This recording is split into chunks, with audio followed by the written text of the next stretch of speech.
Rob Ryan, Jeff Goodman here for the Garden Report, CLNS Media, talking about the Celtics' huge trade deadline move, Robert.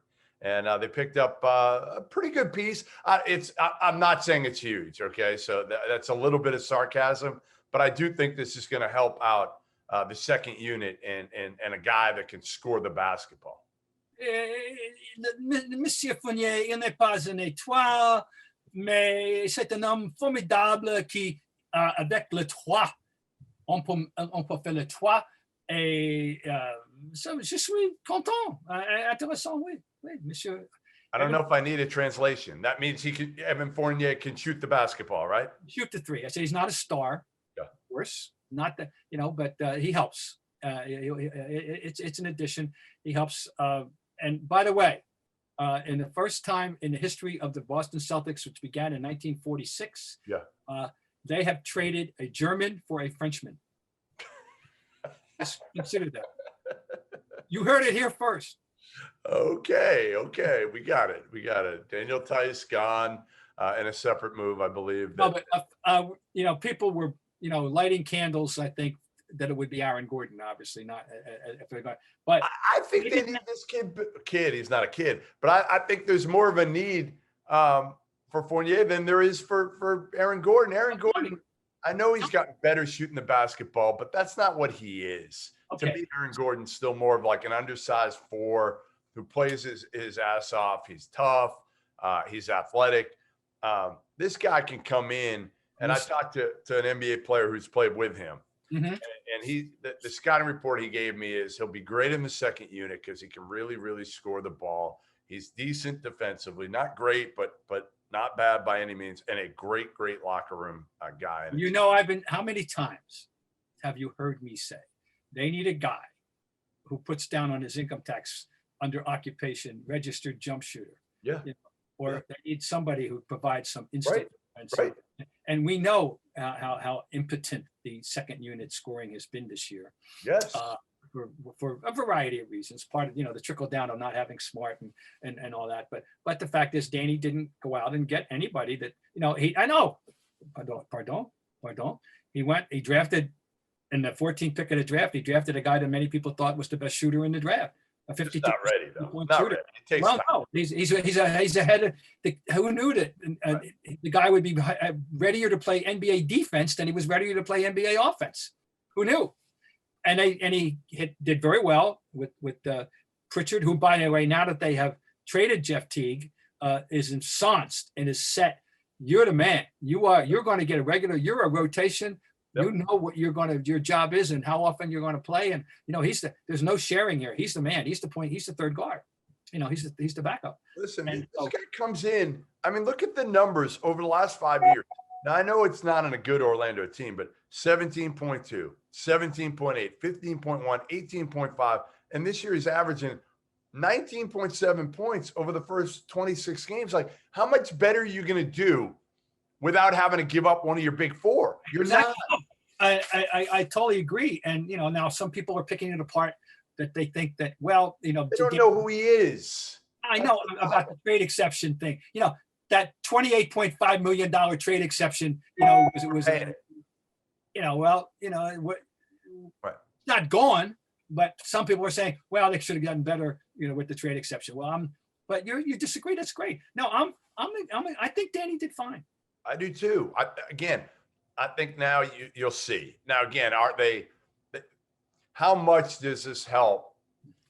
The question I would have is, how much does this help in terms of taking the pressure off of Jayson Tatum and Jaylen Brown? And can you play the 3 of them together? Like, could you somehow go with a small ball lineup of Marcus Smart, Kemba Walker, and those 3 at times? Is there any way you could do it? Those are your 5 best players. If you ask me, we had this type of discussion 10 years ago, God knows, 20, 30 years ago. I say no, because the NBA was so rigid in terms of the position thing that, 1, 2, 3, 4, 5, point guard, off guard, shooting guard, power forward, shooting forward, power forward, center, and God knows you can't win if you don't have a center, blah, blah, blah. It's not the same game. No, it's a nightly matchup, nightly you can do whatever. Yeah, we've seen. Houston took a ridiculous extent last year with the small ball, but but that it's even going to. Well, no, I don't think we'll see anything that crazy ever again. But yeah, you can at times. We're not talking about 48 minutes. We're talking about 8, 10 here and there, right? Why not? Against certain teams too. Yeah. Like it depends on the matchups, but sure, it's about that. I like that group. I mean, again, I think those 5 are pretty good. You go, those are guys that could take the pressure off of, again, Tatum and Jaylen, where earlier in the year it was all about them. Everybody knew how to stop them. You add this guy on the court and Fournier and Marcus Smart getting healthier, Kemba getting healthier. Who knows? I mean, again, I think now the expectations are so low for this team that whatever they do in the playoffs, it's kind of gravy. Another byproduct of what happened yesterday is that Robert Williams, is more firmly entrenched. He's got to play. Yeah. Got to play. Yeah. Without Theis, got to play. I've got 2 bigs, Tristan and Robert Williams. Okay. I wonder if Brad just goes a little bit more small ball if he can. Well, he's comfortable with that. We know it to a degree. Yeah. But so all right, there's new options. Right. You got to mix it up. You got to try something different. And I like the fact that Danny didn't mortgage, again, Tatum, Jaylen Brown. You weren't getting rid of Kemba because you weren't getting enough for him. There's no way you were getting rid of Kemba. And Marcus Smart was the one guy. And if he went, I'm convinced Bob Ryan might have gone with him. Yeah, I know this, and he's taking a lot of heat now. People are running these numbers out. This at the end of the game shooting. Should he be taking those shots as when you got other guys? No, the answer is probably no. I am never going to win the argument with certain people, and certain people aren't ever going to win the argument with me. You know what I'm saying? We're both you're dug in by this time. You're a smart guy, or you who looks at the positive. You accentuate the positive. The glass is 80% full, or you decide, I can't see all those shots clanking off the rim, and I just don't think he's worth it. And the other way, and I'm 80% negative. I don't think there's much middle ground on him anymore. And I'm in the middle ground. I'm in the middle ground with Marcus Smart. I love him to death, but I don't want him taking those shots at the end of the game. No, I don't want to. So he should know that, and I know. But one more question for you is: are you worried, Kemba? Are we waiting for Godot here to him to show us a consistency of at the level that they need? Yeah, I mean, Kemba's gotta. The only way this team can go deep is if Kemba looks like the old Kemba, right? I mean, that's the only chance the Celtics have. They're not going to be able to address that situation any longer now. That they can't address it if he's got to do it. Right. And if he doesn't, you probably get knocked out in the first round. If Kemba plays at all-star caliber or close to it, Kemba, you listen, the bottom line is the margin for error isn't great with this team. They've got a short period of time to get their swagger back and figure out how to play with each other. And maybe this addition will kind of kickstart that a little bit. This, along with, Marcus Smart getting healthier and Kemba being more consistent.